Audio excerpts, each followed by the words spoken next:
Welcome to Wealth Made Simple with Shaz, where you'll learn how to master your money through business, property, and tax-saving strategies.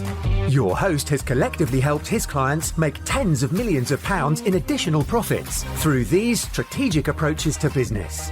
Introducing Shaz Nawaz, an award-winning chartered accountant, property tax expert, entrepreneur, and property investor. Welcome to the podcast.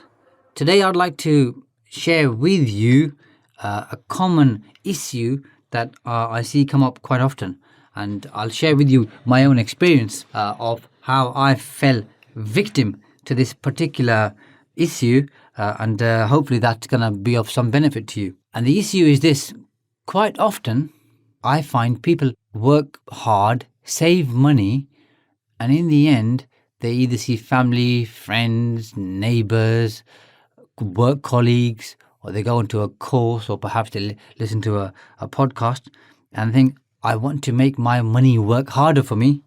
So they then fall into this channel of wanting to invest that money, which is obviously fantastic.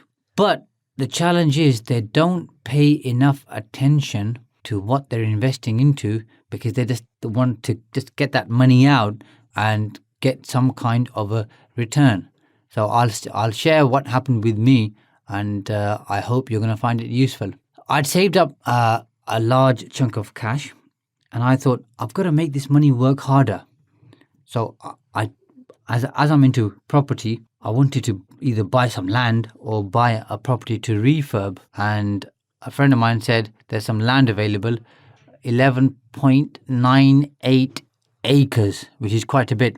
And he said, why don't you buy the land and then obtain the planning and obviously build, and you'll make a gain on the planning, plus you'll make a profit on building the houses stroke flats.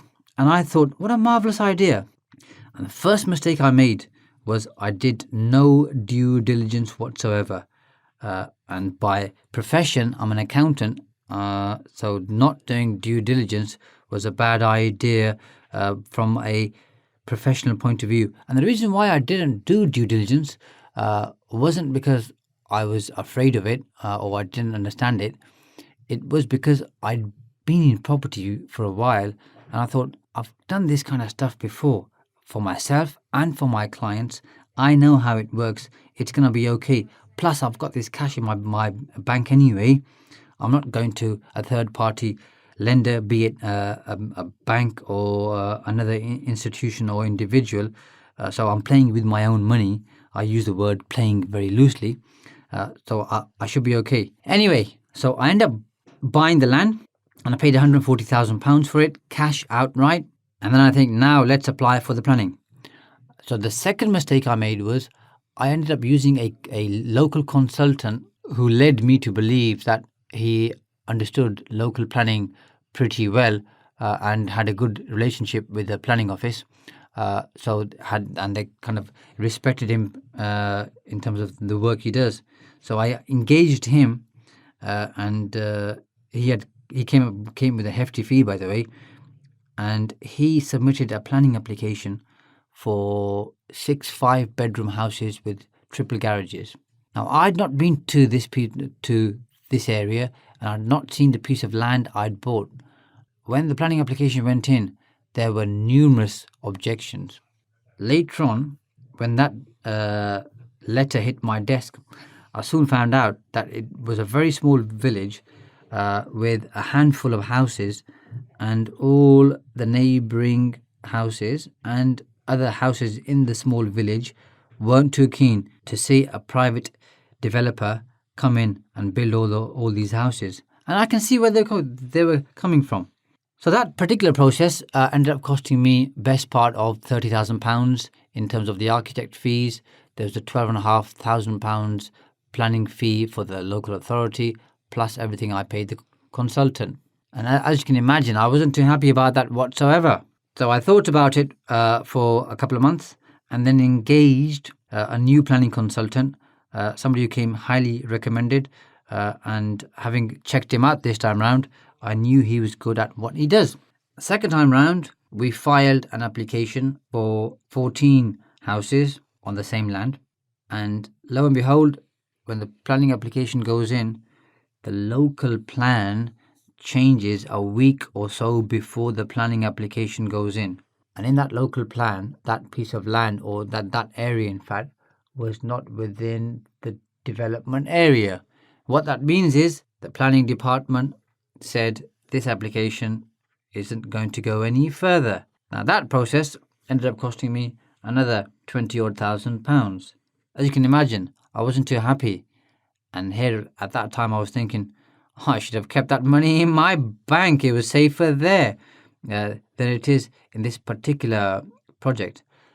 But throughout my experience of having been in business for many, many years and running 5 different businesses, I've always managed to find a way around things. And I think if you have the will, you'll find a way. And I then said to my planning consultant, the same chap who represented me on the second application, that what do we do? And he said, looking at the objection or the reason for refusal from the planning department, they're saying that this is an isolated area.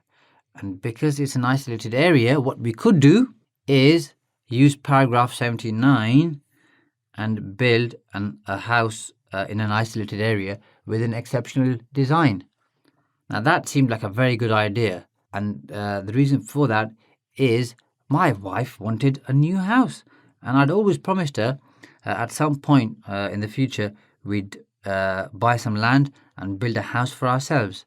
So I engaged with an architect who's a specialist in paragraph 79 and had a beautiful house designed for ourselves.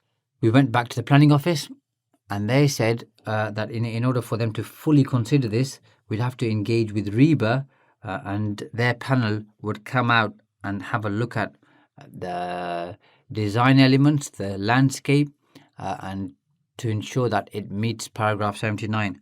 And we had that meeting the week before last. It was a very positive meeting. The board of consultants liked the idea. They agreed that the paragraph 79 fits that particular area. They also agreed that the house is of an exceptional design and would add to the local architecture. All they really wanted was an improvement in the landscaping. And luckily I'd taken my landscape architect with me on the day, and he took enough notes to understand exactly what they wanted, and we're working on that now to address their concerns, if I can call it that. So hopefully something which kind of went or started off on the wrong footing and ended up costing me quite a few £1,000s in terms of 2 failed applications, we've turned around and we'll get it across the line, and my wife will have a new house that she can live in and a house for the kids to enjoy. And the reason for me to share that story with you is that whenever you're doing a deal, always make sure that you do your due diligence. And I think in the law, they say buyer beware. So you've got to make sure you check everything thoroughly. And of course, you might not have the expertise to do that yourself. So engage with specialists who know what they're doing, by the way, and perhaps more so that they come recommended. Use them and their services and make sure you know what you're buying. Make sure that if you have a plan to develop the land, that either you do a pre-app or work with an architect and a planning consultant to ensure that what you're looking to do fits in line with the planning policy, because that money spent up front is going to save you a lot of aggravation. As you've heard from my example, from the 2 failed planning applications, they've cost me best part of £50,000 to £55,000. Now, because I'm going to live in this new house once the planning goes through, I don't mind too much. And the reason why I say I don't mind too much, because it's my own property. I won't be looking to make a gain or a profit as such. So that £50,000 is a learning curve for me. But once I've got the planning, I I'm not too concerned really, because I'll be able to enjoy the property with my family. So I hope you found that useful, because I do see, and I have seen a lot of people kind of having this enthusiasm where money sat in the bank is burning a hole in their pocket. So just because you've worked incredibly hard, and just because you've got money saved in your bank account, it doesn't mean you need to go out there, rush and invest it in a deal which you don't fully understand. Make sure you understand the deal, make sure you understand how it works, and make sure you've got specialists in your team who can assist and help you. That was advice that was given to me many, many years ago, and I do generally follow that advice. But on this particular occasion, I failed to do so, and I've kind of in a roundabout way learnt the hard way. But luckily, in the end, I have managed, or my team of specialists have managed to save the situation for me. So I hope you found that useful. Now, as this podcast is all about business, property, and tax, from time to time, I'll share tax tips with you, as you know from having listened to previous podcast sessions, if you have listened to them. And today, I wanted to share with you just some very basic tax planning, which people miss out a lot on. So everybody in the UK has a personal tax allowance, and this particular year, that's £12,500. So if you earn £12,500, you won't have to pay any tax. You'll pay some national insurance, but you won't pay any income tax. Above and beyond that, if you have a husband or wife or civil partner who, let's say, works part-time, and let's say they haven't used up their personal allowance. So let's say you are a basic rate taxpayer and your salary is £25,000, and let's say your spouse is working part-time, and your spouse, let's say he earns £6,000 a year. What can be done is your spouse can transfer 10% of their personal allowance to you. And in terms of numbers, what that means is on that 10%, which is 10% of £12,500, which equates to £1,250, you can use that part of their personal allowance and save 20% tax on it. So in terms of numbers, that's a £250 tax saving. Now you can only do that if the higher earning spouse is a basic rate taxpayer, i.e. it's 20% taxpayer, not a high rate taxpayer at 40% or additional rate at 45%. So this might apply to you. And the good thing is this: you can go back to the tax year 5th of April 2015. And the particular allowance is called the marriage allowance. So if you haven't used it up in the last few years, have a look and make the claim online. It's pretty easy to make, and the figure won't be 250 every year because the personal allowance changes. Last year, the personal allowance was 11,850, and I think that equates to £238 in tax savings. So have a look. If you do qualify this year, last year, or anywhere up until 5th of April 2015, do make that claim. Above and beyond that, something else which you can claim is called a personal savings allowance. And what this means is if you are a basic rate taxpayer, the first £1,000 of savings income that you generate is going to be tax-free. So let's use the example of bank interest. If you're a basic rate taxpayer and you get £1,000 or less of bank interest, you do not pay any income tax on that whatsoever. If you're a high rate taxpayer, i.e. a 40% taxpayer, then the first £500 that you earn, you do not pay any tax on that. So if you are a director of a company and you've loaned your company money for when it started up or as working capital throughout your ownership. So if the company owes you money and you don't charge interest, perhaps you should be thinking of charging interest, and the first £1,000 of that is going to be tax-free for you if you're a basic rate taxpayer, and the first £500 will be tax-free if you are a higher rate taxpayer. And of course, this extends to above and beyond bank interest. So it's any form of savings income and not just bank interest. But I tend to generally work with business owners, and they tend to, from time to time, loan money to their businesses, but they don't charge interest. So this is a good way of charging interest. The company obviously claims the interest payment as an expense, and you get the money tax-free as long as it's £1,000 if you're a basic rate taxpayer, and £500 if you are a higher rate taxpayer. So do bear that in mind. Above and beyond that, something else which you might be able to use is the starting rate for savings. So the first £5,000 of savings income is tax-free, but that changes depending on your rate of tax. So I'll share another example with you by way of numbers, and I hope you'll be able to follow it, and I also hope I'll be able to share it with you simply enough where you can follow it. So let's say your salary is £10,000. If you've got a £10,000 salary, the first £5,000 worth of savings income is going to be tax-free for you. So in total, you've earned £10,000 as a salary, you've got £5,000 worth of savings income. So in total, you've got £15,000.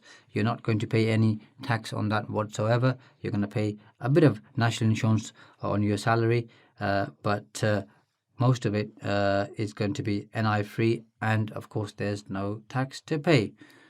If your salary goes up to £12,500, you still get the £5,000 starting rate for savings. So the 12.5 plus the 5 gets you to £17,500. However, if your salary goes over your personal allowance, i.e. goes over the £12,500, so let's say your salary becomes £13,500, then the additional £1,000 in the increase in the salary from 12.5 to 13.5 is going to eat into your starting rate for savings. So now you can only earn £4,000 in savings income rather than 5. So it still gets you to 17,500 because it's your 13.5 plus your 4. So bear that in mind. If you go over your personal allowance, every extra pound you earn eats into your starting rate for savings. If your salary is £17,500, then you're not going to get anything for your starting rate savings. This is where it gets interesting. Let's say your salary is £12,500. You get the £5,000 starting rate for savings. That takes you to £17,500, and you've still got your personal savings allowance, and that I shared with you earlier, £1,000 for a basic rate taxpayer, £500 for a high rate taxpayer. Now, obviously, if you're earning £12,500, you're a basic rate taxpayer. So let's run the numbers again. So you got £12,500 as a salary. You get £5,000 for your starting rate savings. Again, can be bank interest. That gets you to £17,500. You can earn an additional £1,000 through savings. Again, let's just assume it's interest. That takes you to £18,500. Above and beyond that, if you've got shares, so let's say you're a sole shareholder and director in your company, the first £2,000 paid to you by your company as a dividend is going to be tax-free too. So previously you were on £18,500, which was 12.5 grand salary, £5,000 starting rate for your savings, an additional £1,000 for your personal savings allowance, which took you to £18,500. If you take an additional £2,000 by way of dividend, that gets you to £20,500 without paying any income tax whatsoever. You'll have to pay a bit of national insurance, like I covered earlier, on your salary, but no income tax whatsoever. If your company pays you interest, then the company has to file a CT61. And that CT61 is filed quarterly if interest is paid on a quarterly or a more regular basis. If, however, you get paid interest once a year, then you can file an annual CT61. When I say you, I mean your company can file an annual CT61, and it would deduct 20% tax from you at source. But then when you file your tax return, depending on your overall income, you could get that money back. So if you have credit balance, i.e. money owed to you by your company, do charge interest, because there is a tax saving to be had there, and your company obviously is going to claim that as an expense. Above and beyond interest, some of the other areas where you can get savings income is interest from other bank accounts above and beyond your own company, and interest from credit unions and national savings and investments. So if you have any of those, they also qualify for the starting rate and the personal savings allowance. If you've got income coming in from unit trusts or open-ended investment companies, that qualifies. Income from corporate bonds and gilts, so these are government bonds, that also qualifies. And if you have a purchased life annuity payment, that also qualifies. So any of those also qualify for savings income. The beauty of all of this is if you have an ISA, the interest from the ISA is tax-free, as you'll probably know. So even if you reach the 20,500 through the process which I've shared with you, your ISA income is going to be tax-free, and it's not going to affect your threshold balances for the 20,500 which I covered with you earlier. So that's like an extra advantage stroke benefit to you. So please do bear that in mind and think about how you can plan for your tax to use those three particular advantages of your starting savings rate, your £1,000 personal savings allowance, and also your £2,000 tax-free dividend. I hope you found that useful. So just to recap, if you have money in your account and you're looking to make investments, always make sure that you go in with your eyes open and make sure that you do your checks and balances and do your due diligence, and you work with experts. Just because you've got money in the bank, it doesn't mean you need to make investments which aren't sound or which don't tie up. Spend that money wisely and carefully, because no doubt you've worked hard to earn it, and you want to invest it in smart investments which work for you. That's the first one. The second one is do your tax planning and ensure that if you can use up your allowances for your marriage allowance, if one partner hasn't used up their personal allowance, or your starting rate for savings, or your personal savings allowance, and the £2,000 tax-free dividend, then try and plan your affairs so you can claim some, if not all, of those particular allowances and reliefs. And of course, if it's husband and wife, then they can both earn 20,500 using the example I shared previously. So that would get you to £41,000 without paying any tax whatsoever. Do look at that. Speak to your accountant. If you want to speak to me at the end of this podcast, my contact details will be shared with you. Please feel free to contact me. I'll be happy to share any further insights with you and happy to answer your questions. See you next week. Bye for now. Thanks for listening to Wealth Made Simple. You can follow and contact Shaz on the Facebook pages Entrust Property Tax and The Profits Wizard. You can also find Shaz on LinkedIn, YouTube and Instagram. Alternatively, email him at shaz@aa-accountants.co.uk. Build your wealth by mastering money.